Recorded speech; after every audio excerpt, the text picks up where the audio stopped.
अस्सलामु अलैकुम वरहमतुल्लाहि वबरकातुह। मोहतरम भाइयों, बुज़ुर्गों, दोस्तों, ये हमारा इस्लाह मुअश्शरा का 1349वां सबक है। मोहतरम दोस्तों, बांग्लादेश में जो हिंसा भड़की हुई है, पूरे मुल्क में पुरतशद्दुद वाक़यात पेश आ रहे हैं। 12 से ज़्यादा लोगों की जानें जा चुकी है, सैकड़ों लोग ज़ख्मी हो चुके हैं, करोड़ों की इमलाक तबाह और बर्बाद हो चुकी है। रेलवे को नुकसान पहुंचाया गया है और अब नई खबरें उनके मुताबिक मंदिरों पर हमले किए जा रहे हैं। इसी तरीक़े से मुल्क के हालात बहुत ज़्यादा बिगड़े हुए हैं। ये सारे हालात क्यों बिगड़े, इसके पीछे का रीज़न क्या है, आज हम आपको डिटेल्स में उसको टेक्निकल एनालिसिस करेंगे और साथ में ये भी बताएंगे कि ये सही है या गलत है। तो सबसे पहले शुरुआत करते हैं कि बांग्लादेश अपना गोल्डन जुबली वो सेलिब्रेट कर रहा है। 1971 में 26 मार्च को बांग्लादेश वजूद में आया था और 26 मार्च 2021 को बांग्लादेश को 50 साल मुकम्मल होते हैं। इसलिए बांग्लादेश ने अपने पड़ोस के जितने भी मुल्क हैं, नेपाल है, बर्मा है, भूटान है, भारत है, श्रीलंका है, तमाम मुल्कों के जो राष्ट्रपति है, प्राइम मिनिस्टर्स है, उनको इनवाइट किया। हमारे खुशी में आप लोग भी शरीक रहिए।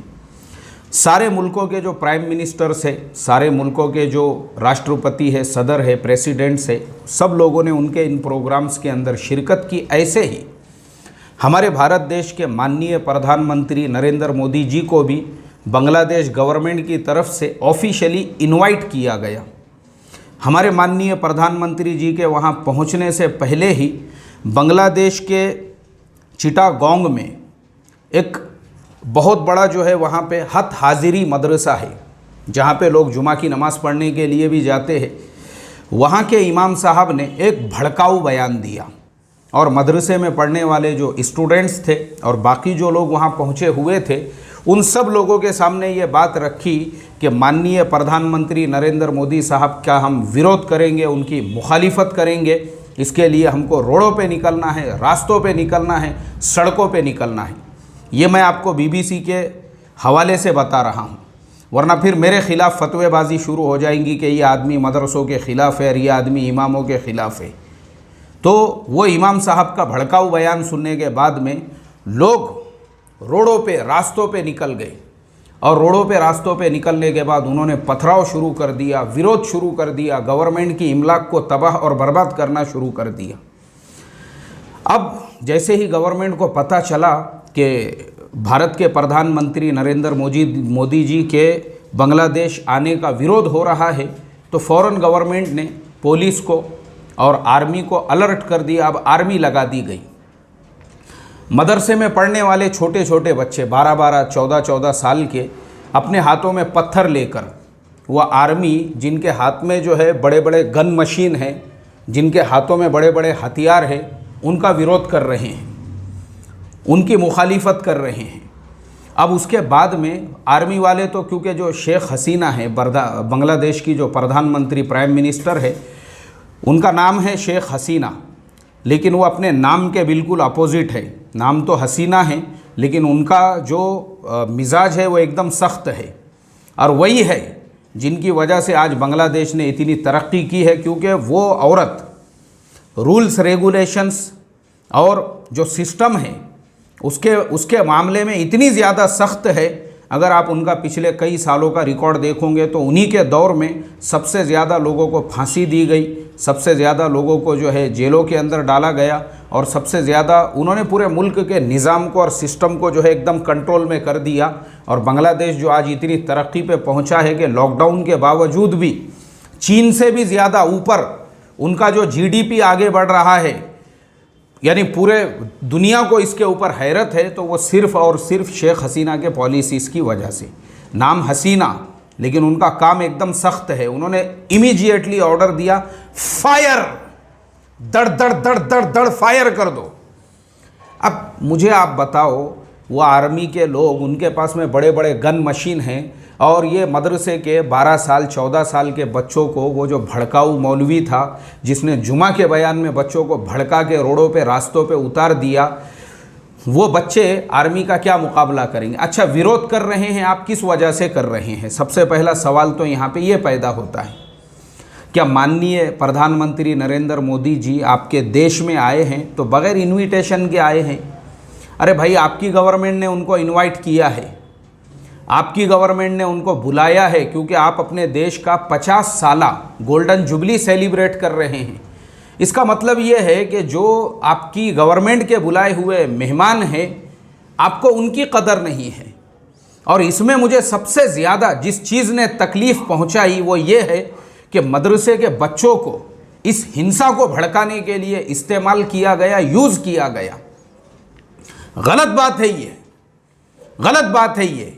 जिन बच्चों के माँ बाप ने उनको मदरसों में पढ़ने के लिए डाला था, मेरा सवाल है उन लोगों से, उनके माँ बाप ने तो ये सोचा होगा कि हमारे बच्चे मदरसे में जाकर दीन का इल्म सीखेंगे, और आपने उन बच्चों को दीन की बजाय पॉलिटिक्स के लिए इस्तेमाल किया, रोडों पे निकाल दिया, रास्तों पे निकाल दिया, एक भड़काऊ बयान देकर।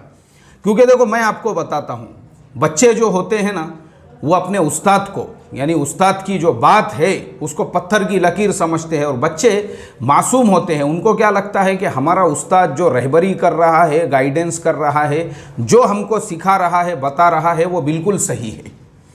अब ये सोचकर वो मासूम बच्चे, जब एक भड़काऊ मौलवी ने जुमा के अंदर ये बयान दे दिया कि नरेंद्र मोदी साहब वो हमारे देश के दुश्मन है और वो हमारे मुखालिफ है और वो ऐसे है और वो वैसे है, इसलिए उनका विरोध किया जाए, तो विरोध करने का आपको बिल्कुल हक है। ऐसा नहीं है कि आपको हक नहीं है, लेकिन उसके लिए मस्जिद के मिंबर का इस्तेमाल करना ये किस शरीयत के अंदर जायज़ और हलाल है? सबसे पहला तो मेरा सवाल ये है, आप मुझे बताइए। उसके लिए मदरसे के वो मासूम बच्चे जो दीन का इल्म सीखने के लिए आपके पास में आए हैं, उनका इस्तेमाल करना कहाँ तक सही है? मुझे आप इसका जवाब दीजिए। आपने बिल्कुल विरोध करना चाहिए था। विरोध का तरीका कैसे होता है पता है आपको? मैं साउथ कोरिया गया, हमारा जो ऑर्गेनाइजेशन है, मैं भी एक ऑर्गेनाइजेशन के साथ में काम करता हूं साउथ कोरिया के, जो यूनाइटेड नेशन के साथ में मिलके काम करते हैं, हम मेंबर है उसके ऑफिशियल। तो हमारा जो ऑर्गेनाइजेशन है, हमारे भी मुखालिफिन हैं वहाँ पे, हमारे ऑर्गेनाइजेशन का भी विरोध करने वाले हैं। हम लोग जब वहाँ पे पहुँचे तो हमारे ऑर्गेनाइजेशंस के जो प्रोग्राम्स वगैरह वहाँ पे हो रहे थे, बहुत सारे वहाँ के जो दूसरे ऑर्गेनाइजेशंस हैं उन्होंने उसका विरोध किया। लेकिन यार, वाकई में भी उनके विरोध का तरीक़ा भी सीखने जैसा था। खामोश, न किसी के हाथ में पत्थर है, न किसी के हाथ में लाठी है, न किसी के कुछ नहीं है। उनके हाथों में बड़े बड़े फ्लैग्स है, और हमारे ऑर्गेनाइजेशन के जो चेयरमैन हैं उनके खिलाफ ये जुमले लिखे हुए हैं कि भाई इस आदमी की पॉलिसीज़ गलत है। वो लोग वहाँ के मुत्तफिक नहीं हैं उनकी पॉलिसीज़ से। उन्होंने लिख दिया उसके अंदर कि हमारे जो चेयरमैन ली की जो पॉलिसीज़ है वो गलत है। उन्होंने जो है ये पॉलिसीज़ नहीं बल्कि ये पॉलिसीज़, लोगों का विरोध था उनका। तो कैसा विरोध किया उन्होंने विरोध ऐसा किया कि जिस रास्ते से हम लोग स्टेडियम, यानी जहाँ पे प्रोग्राम था, वहाँ पे हम लोग जब भी पहुँचते थे, जहाँ जहाँ भी हमारे प्रोग्राम, वहाँ पे जो लोग विरोध करने वाले थे वो 500-500, हज़ार की तादाद में रोड के दोनों साइड ऐसे बड़े बड़े फ्लैग्स लेके खड़े रहते थे। किसी के मुंह से एक लफ्ज़ भी नहीं, सबके मुंह पे मास्क लगे हुए, किसी के हाथ में पत्थर नहीं, किसी के हाथ में लाठी नहीं, लेकिन हमको विरोध तो करना है। ये होता है विरोध करने का तरीक़ा, ये होता है मुखालिफत करने का तरीक़ा। लेकिन ये कौन सा तरीक़ा है कि मस्जिद के मिंबर से लोगों को भड़काया जाए और जहरीले बयानात कर कर के, जिस मस्जिद के मिंबर से जो है कुरान हदीस की बात होना चाहिए, प्यार मोहब्बत की बात होना चाहिए, उसी पे बैठ के आप लोगों को प्रधानमंत्री जी, हमारे जो माननीय प्रधानमंत्री नरेंद्र मोदी जी है, उनके खिलाफ भड़काऊ बयानात दे देकर मदरसे में पढ़ने वाले जो मासूम बच्चे हैं उनको रोडों पे, रास्तों पे, आप लोगों ने वो तस्वीरें देखे होंगे, इतने इतने बच्चे हैं, वो लुंगी बराबर से उनको बांधते आ रही नहीं, वैसे बच्चों को आर्मी के लोग पकड़ के ले जा रहे हैं। आप मुझे बताओ ना, किस इस्लाम की ये तालीम है? मेरा सवाल है ये।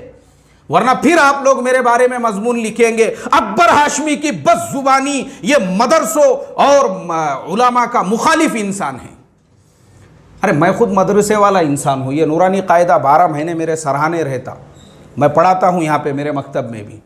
मेरे ब्लड के अंदर मदरसा, कुरान, हदीस, दीनी उलूम जो है ना, वो दौड़ते रहते हैं। लेकिन जो लोग मदरसों का और मस्जिदों के मिंबरों का पॉलिटिक्स के लिए, सियासत के लिए, गलत मकासद के लिए अगर इस्तेमाल करते हैं, बिल्कुल मुखालिफत करेंगे, हम उनकी विरोध करेंगे उनका। भले हमारे नाम से रोज़ाना एक मजमून लिखा जाए, हमको उसकी परवाह नहीं है, लेकिन अरे ये गलत है, गलत को गलत बोलना सीखो। गलत है ये। मेरा सवाल है आप लोगों से, क्या आपको ये सही लगता है मदरसे के मासूम बच्चों को इस तरीके से भड़का कर सियासत के लिए इस्तेमाल किया जाए, अपने अगराज के लिए, अपने मफादात के लिए?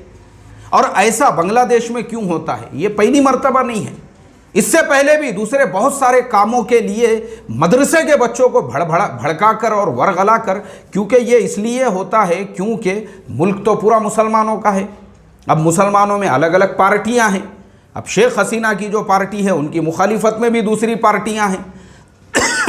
अब दूसरी पार्टी के जो लोग हैं, भाई इस्तेमाल करो। सबसे आसान टारगेट यही है, मदरसे के बच्चे। मदरसे का अगर समझो, मान लो वही किसी पार्टी का कोई आदमी उस मदरसे का चेयरमैन है, सदर है, सेक्रेटरी है, उसने हुक्म दे दिया कि भाई अपने को बच्चों को ये काम में लगाने का है, तो मदरसे का ना मुहतमिम इनकार कर सकता है, ना असातिज़ा, क्योंकि उनको तो वहाँ पे पढ़ाना है।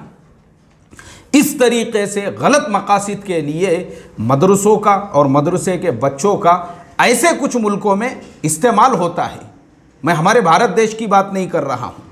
अल्हम्दुलिल्लाह हमारे भारत के जो मदारिस है माशाअल्लाह वो काबिल तारीफ़ है, क्योंकि हमारे यहाँ पे सिवाय दीनी उलूम के इस तरह के फासिद मकासद के लिए ना हमारे मदरसों का इस्तेमाल होता है, ना बच्चों का इस्तेमाल होता है। लेकिन भारत के अलावा दीगर जो ममालिक है जहाँ पे मदरसों के बच्चों का इस तरीके से इस्तेमाल हो रहा है, गलत बात है ना मेरे भाई। मुझे आप बताओ ना, वो 12-12, 14-14 साल के बच्चे लुंगी बांधते आ रही नहीं यार उनको, और वैसे बच्चों को विरोध प्रदर्शन कर, वो इतनी ख़तरनाक है। वो शेख हसीना डायरेक्ट ऑर्डर दे दी उसने, फायर।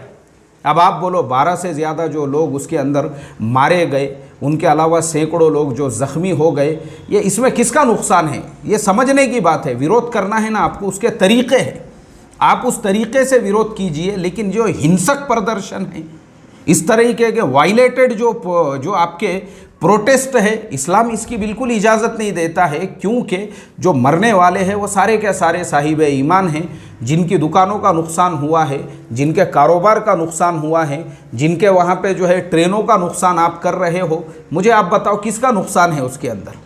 ये कौन सा तरीक़ा है भाई? और जो मेहमान आए हैं हमारे माननीय प्रधानमंत्री नरेंद्र मोदी जी, वो बग़ैर दावत के तो आए नहीं हैं। कई महीनों पहले से आपकी गवर्नमेंट ने जब सारे मुल्कों के वज़ीर आज़मों को बुलाया तो उनको भी दावत दी गई। ये समझना चाहिए हमने। तो बहरहाल इस पूरे वाक़ये का ख़ुलासा यही है कि जो प्रदर्शन हो रहे हैं उनका तरीक़ा बिल्कुल गलत है।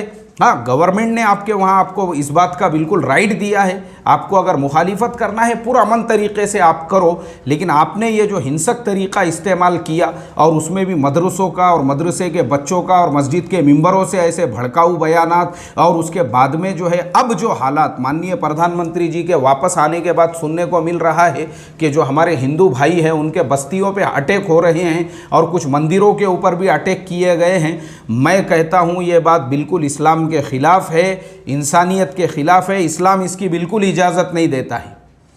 और मैं देख रहा हूँ जितने प्रदर्शन करने वाले लोग हैं, सबके आंग पे पैजामे, कुर्ते, लंबे लंबे जुब्बे, सरों पे टोपियाँ, सारी चीज़ें हैं।